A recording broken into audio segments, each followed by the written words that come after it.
Coach, can you take us through those final steps and what the communication was like as Kyrie was cleared for today? Yeah, I think as always, it's collaboration with our group, and came together and made a decision. This is the time. He's ready. So good news for us. I thought it was really good. He got the build-up was good, but then getting the team practice, really getting to see him in that environment, and I think it helped us in the Miami game. I just think it was an infusion of energy and lifted our spirits a little. So and now obviously to have him out there, it's great for the Nets, great for him. How do you plan on utilizing him today? Yeah, I mean we'll start him, and I'm not going to promise he's going to play 40 minutes. I'll just put it that way. We'll be smart, like we are with every one of our players. We'll be smart about his build-up since he's been out a while. Obviously, I mean, I know you don't like discussing minutes limits and such, but I mean, is that, in terms of starting him, obviously there was a certain threshold, I assume, below which you wouldn't have been comfortable starting him. So, I mean, can you give us, a little bit on whether he's not under really restrictive minutes limits, or?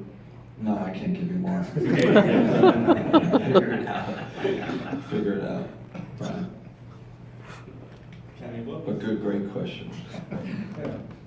what was the energy like in practice yesterday? Just kind of coming off the win, Kyrie getting in practice again, getting that all clear for the performance staff. How would you rate the energy? Yeah, I mean, like I said, I think it started before the Miami game to have him back in the gym and in the film room too. I'll say that's been good. Just getting his experience, his insights, again, his energy, all that, very helpful. I think it's helpful for our young guys too, just to have them around and in full capacity. Kenny, it very much seems to, you guys tend to be very careful when bringing guys back from injury, and so sometimes it seems like that's a little bit of a buck in the trend if you didn't start Caris when he first came back. How much say does Kyrie have in starting, and is that something kind of you consider? Why is it different when they're both upper body injuries? They both were able to kind of continue to do that up and down, stay physically fit in that way. I would say we treat every player individually and differently when it comes back. When it comes to return to play, the injuries are different. You could argue a different way, but they are different. The individual's different, amount of years are different, injury history is different. So we take every individual case on a case-by-case basis, and like I said, part of that is there's always, as with Caris, as with Joe Harris, everybody. Part of that return to play, return to performance is a group discussion and collaborative discussion with the whole group, and then we come to a decision. So, is it a simple? It's not a simple thing. There's a lot of moving pieces, and then you throw the doctors in there too. So it's a big part of this job in these times, and I can just say yes, we are conservative.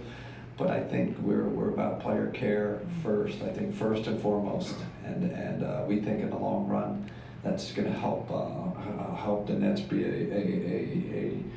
a flexible, durable, sustainable winning program. So we think it all comes together, and maybe in the short term, it can frustrate the fans, can frustrate you guys, but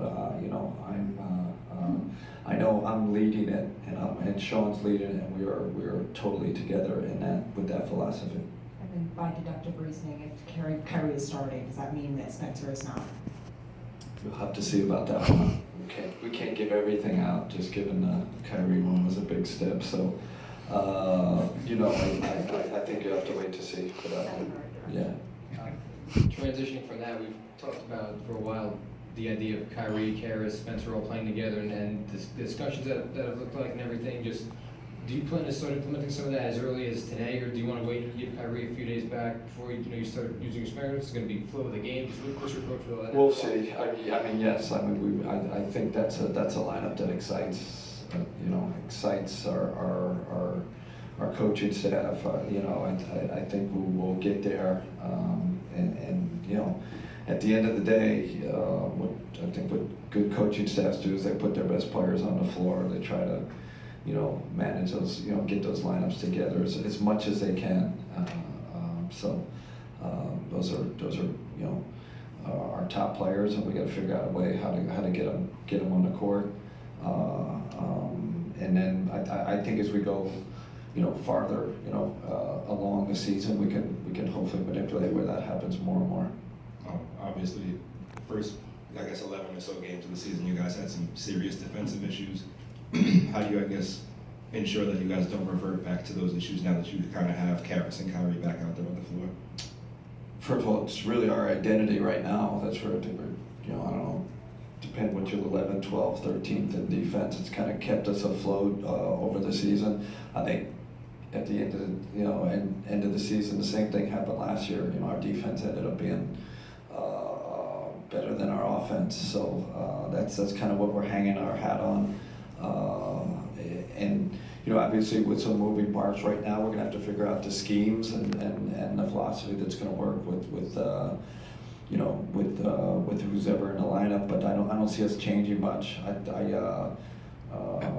thought Kyrie competed his tail off defensively in the 9 games he played. So just continue that way. I think and I've always thought this, playing, having played a lot of games against him, he's a competitive, feisty, defender. I know we didn't like playing against him, and that's how it was the first 9 games with us. So I envision him continue to play that way.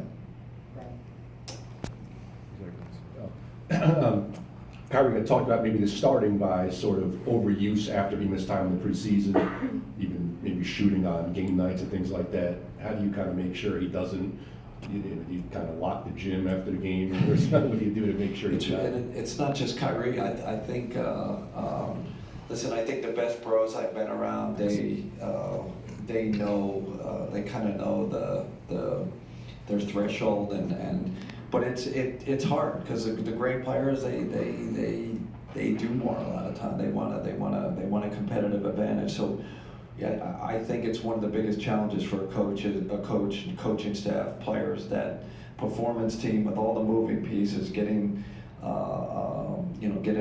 players to understand what that sweet spot is in terms of getting their extra work in. So we try to organize that as well as we can as a group, but we also understand players want to come in and shoot on their own at night, or maybe get on the treadmill in their home gym. So I think communication helps the most with that, and we're constantly communicating with our guys. But definitely a topic of discussion in our organization and all across the league, finding that honey spot, that balance of the right amount of preparation. When you lost Kyrie and Spencer came in, you guys obviously had lost a lot of firepower, no Caris and so on, so you had to play better defense. But you've talked about Spencer as a good two-way player. So what impact has he had on the defense, and does it make sense to play him next to Kyrie, partly for that reason? Listen, Greg, you've seen us over the years. We have no, especially in the game, we have no problem putting Spencer on the best player, best perimeter player. So that says a lot about him, a lot about his versatility. I think that's a big reason. From day one, we've urged him and coached him to be a two-way player. So that, having him guarding 2s and 3s, we've had him guard 4s before with his size and his athleticism. Definitely something we can do, and I'm not fearful of. But in the defense, the way it improved so dramatically when he was starting, was he a big part of that? Yeah, no, I think it's a big part of it, but I think it's, you know, the defense works as a unit, you know, this is, it's really 5 guys, and you could argue how our rotations were, who was in the starting lineup, who came off the bench, so it's a whole group. Now, listen, let's be honest, the rotations and the combinations are gonna change. So now, you know, we gotta figure out how that's gonna work on both sides of the ball, and how we can, you know, continue to be a good defensive team as the rotations and people shift to new roles. And then, obviously within that, how can we improve our offense? You know, so we need to find solutions to both. Coach, the Hawks without Trae Young, what do you see in John Collins' game? What he brings to the We table? better be ready to play. You know, he's attack, physical. You know, obviously great offensive rebounder. He's given us problems in the past. He shoots the 3 ball, so you can't back off him. You know, like we do with some guys. You know, be deep on him. You got to be up and ready to contest his shot. But I think it's his physicality, his athleticism. Now he's added the shot to that. He's a major weapon for them. He's played great since he's gotten back. So big point of emphasis for us tonight to slow him down.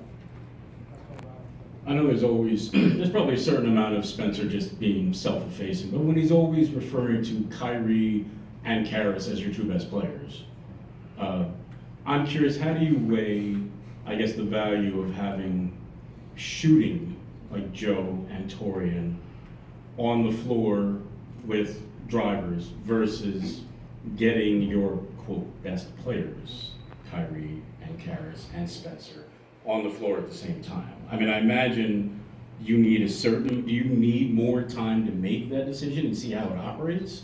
Or do you have it clear in your mind already how you want to space those or weigh those 2 things? It's a really good question. You know, you could, I see where you're going. I see where, you know, understanding the balance, even though Spencer's one of our top players, let's face it, and understanding, you know, do you want catch and shoot guys around, you know, Kyrie and Caris, and it's really just figuring out those combinations, and there's no like strict answer to it, but I hear what you're saying, and when is an overkill in terms of having, you know, you can have 6 ball handlers out there, or 4, it doesn't work. You have to have balance on your roster between catch and shoot guys and guys that are downhill guys. So we'll find that balance. It's a good problem to have, but you know, time will tell how we balance the rotations out, so we get enough shooting and the balance with our ball handling out there. Great, thank you. Thank you, everybody.